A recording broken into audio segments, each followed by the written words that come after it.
Page 73. Question 45. Quote, a bloody part flatly against law of arms. Who is the speaker? What is the occasion of this speech? Answer. Young Spencer says this when Arundel reports to King Edward how Gaveston was done to death. Gaveston was delivered to Pembroke's men, and they rode home thinking the prisoner safe. But the Lord of Warwick lay in ambush and seized Gaveston, and in a trench struck off his head. Question 46. We do create the Earl of Gloucester and Lord Chamberlain. Who says this? Whom does he create the Earl of Gloucester and Lord Chamberlain? Answer. King Edward says this. He creates Spencer the younger, the Earl of Gloucester and Lord Chamberlain. Question 47. Away, base upstart, braves then nobles this? Who says this? Who is the upstart spoken of here? How does the man brave the nobles?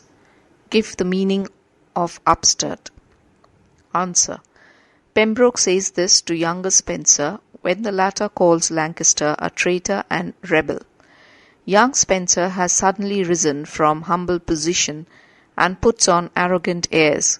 So Pembroke calls him upstart within quotes, who has the courage to face the nobles so arrogantly. Question 48. Can ragged stony walls immure thy virtue that aspire to heaven? Who says this? What occasions this remark? What aspect of the character of Mortimer is revealed here? What is the meaning of, quote, virtue here? Answer. Younger Mortimer says this. The barons are defeated by the army of Edward II at the Battle of Boroughbridge. He orders his attendants to send Mortimer to the Tower. Young Mortimer means to say that his high ambition can be checked by the prison.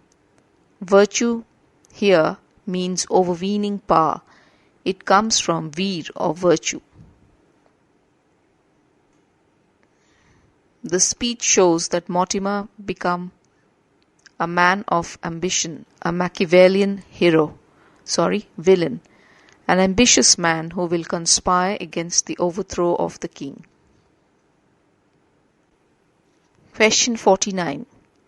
Like the god that suffered Jove to pass in showers of gold to Danae, bring out the allusion here. Answer. In Greek myth, Danae, Danae, was the daughter of King of Argos. She was imprisoned by her father because of an oracle that she would bear a son who would kill him. Zeus, or Jove, Jove, entered the prison as a shower of gold and fathered Perseus, Perseus. Question 50. Ah, boy, thou art deceived, at least in this, to think that we can yet be tuned together. Who says this and to whom? What does the answer mean? Answer. Queen Isabella says this to her son, Prince Edward, when the latter asks his mother to go back to England and please his father. His father loves him more than 1,000 Spencers. Isabella replies that the prince is deceived in thinking that they can be reunited. They have gone far from each other. There is discord and they cannot be in harmony again.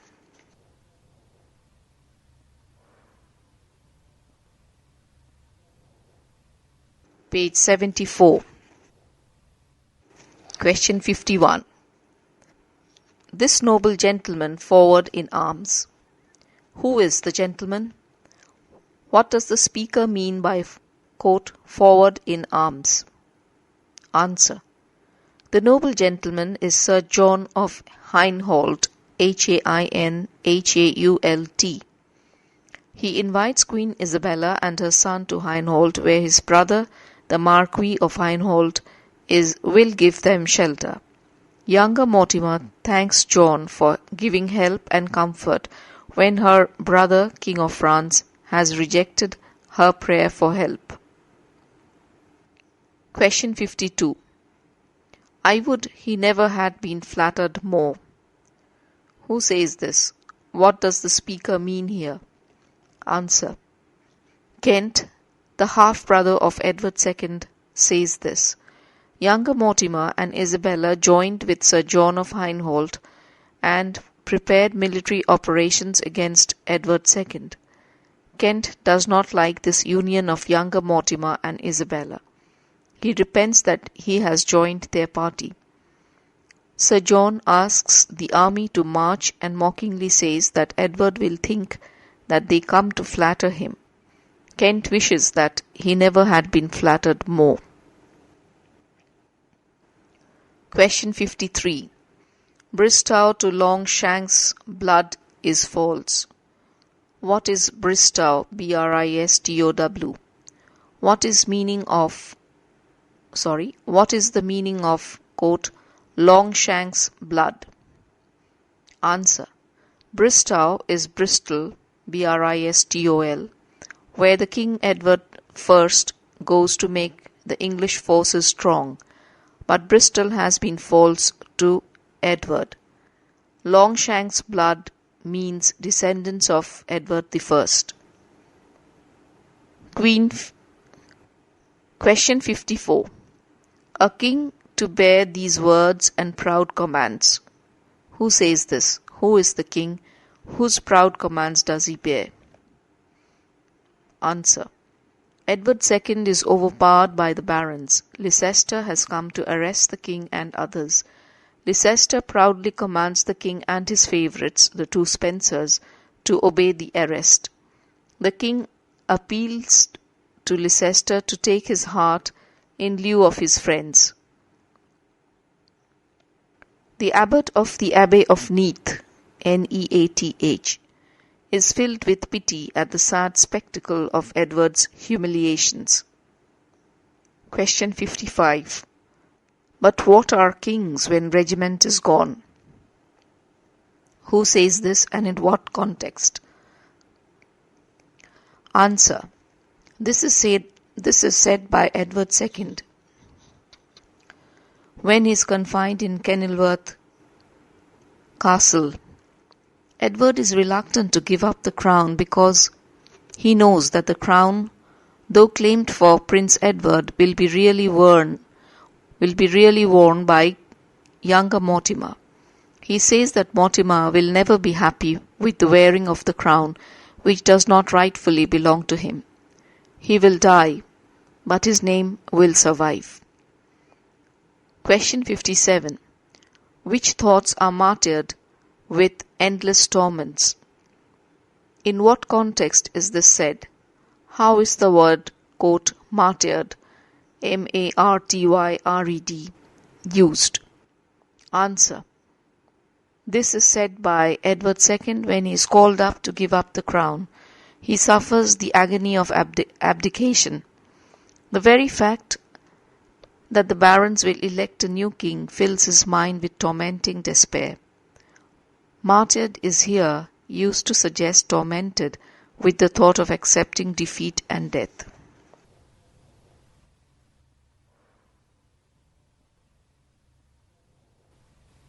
Page 75. Question 58. And sit far I enthronized in heaven. Who says this? What is meant by enthronized? Answer. King Edward says this in the scene of abdicating the crown.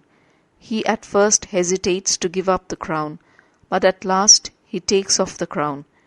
He prays to God to make him despise the earthly glory. He wishes to be enthroned in heavenly glory. Enthronized means enthroned. Question 59. Well may I rent his name that rents my heart. Who says this and about whom?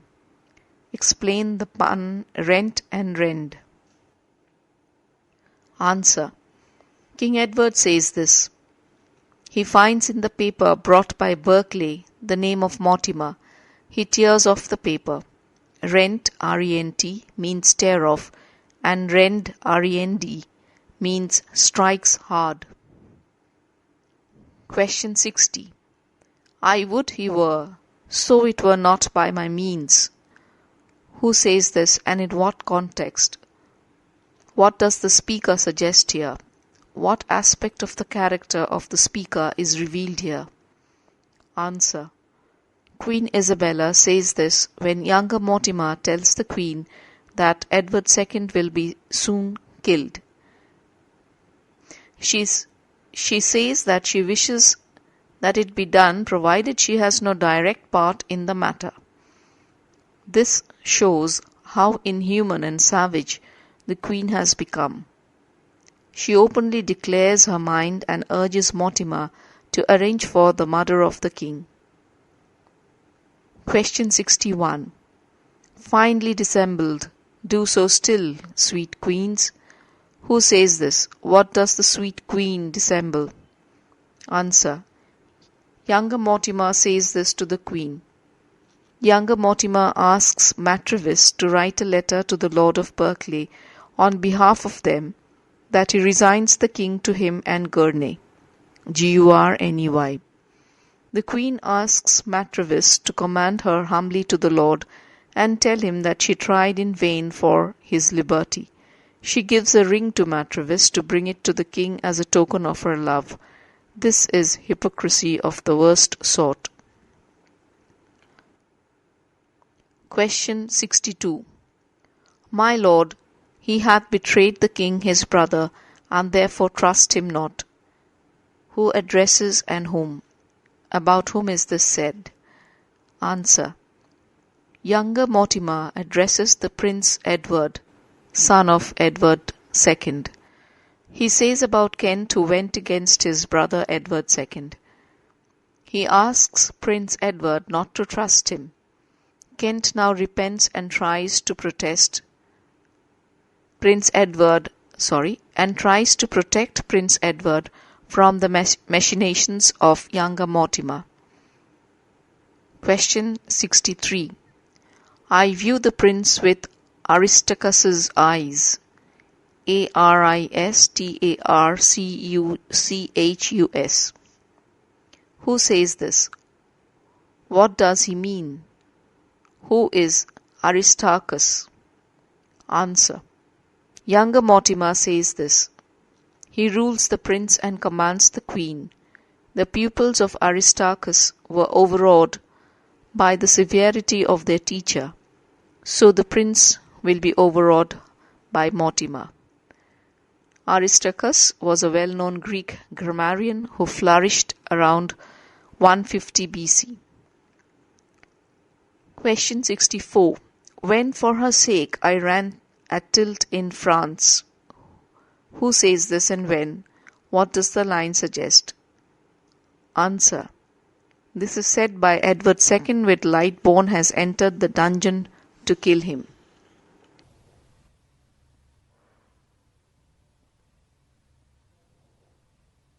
Page 76.